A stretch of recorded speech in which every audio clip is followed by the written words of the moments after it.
एक बार की बात है, भगवान इंद्र ऋषि दुर्वासा द्वारा आयोजित स्वर्ग में एक औपचारिक बैठक में भाग ले रहे थे। तब उस समय हर कोई एक गहन मंथन में डूबा हुआ था। कुंजिक स्थला नाम की एक अप्सरा अनजाने में उस बैठक में विघ्न पैदा कर रही थी। तभी ऋषि दुर्वासा ने उसे ऐसा नहीं करने को कहा। ऋषि दुर्वासा की कही गई बातों को उस अप्सरा ने अनसुना कर दिया। यह देखकर वो नाराज हो गए। तब ऋषि दुर्वासा ने उसे श्राप देते हुए कहा कि तुमने एक बंदर की तरह काम किया है, इसीलिए तुम उसी प्रकार एक बंदरिया बन जाओगी। ऋषि दुर्वासा के शाप की बात सुनकर अप्सरा को अपनी गलती का एहसास हुआ और वो उनसे रोते हुए क्षमा मांगने लगी। अप्सरा ने ऋषि दुर्वासा से कहा कि हे ऋषि, मुझे क्षमा कर दे। मैं आपको परेशान करने के लिए यह काम नहीं कर रही थी। मुझे इस बात का तनिक भी अंदाजा नहीं था कि मेरी ऐसी मूर्खता का मुझे ऐसा परिणाम मिलेगा। ऋषि दुर्वासा ने उसकी विनम्र विनती को देखकर अप्सरा से कहा कि हे प्रिय, तुम रो मत। अगले जन्म में तुम एक भगवान से शादी करोगी, लेकिन वह एक बंदर होगा और तुम्हारा जो पुत्र होगा वह बंदर ही होगा, जो बहुत ही शक्तिशाली होगा और भगवान श्री राम का प्रिय भक्त होगा। यह सुनकर कुंजिक स्थला ने ऋषि दुर्वासा को नमस्कार करते हुए श्राप को स्वीकार किया। तब माता अंजना का जन्म बंदर भगवान विराज के यहाँ हुआ।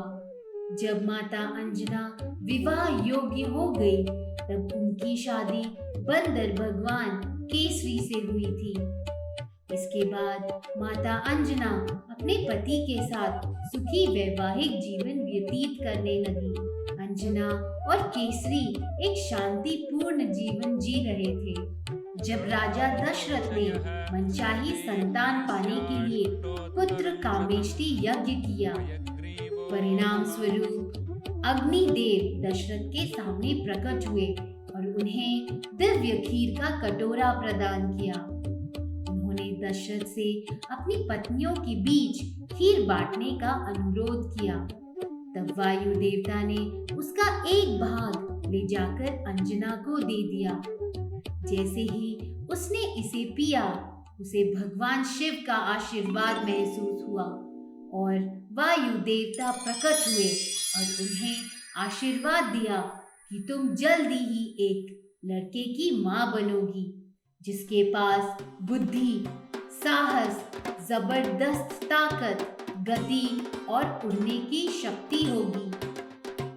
समय आने पर अंजना ने एक बंदर जैसे चेहरे वाले बच्चे को जन्म दिया और अंजना ने अपने बेटे का नाम बजरंग रखा, जिसका अर्थ है लोहे के शरीर वाला। वो बड़ा होकर एक मजबूत और शरारती युवा लड़का था। इस दिन को हम हनुमान जयंती के रूप में मनाते हैं। हनुमान जयंती एक हिंदू धार्मिक त्योहार है, जिसमें भगवान श्री हनुमान के जन्म दिवस को काफी जश्न के साथ मनाया जाता है। हिंदू धर्म में हनुमान जयंती का बहुत महत्व माना गया है। हनुमान जी का नाम हिंदू धर्म के प्रमुख भगवानों में गिना जाता है। पुराणों के अनुसार प्रभु हनुमान शिव जी के 11वें अवतार हैं। हिंदू धर्म में भगवान हनुमान को परम बलशाली माना जाता है। कहा जाता है कि हनुमान जी को सिर्फ याद करने से ही सारे कष्ट दूर हो जाते हैं।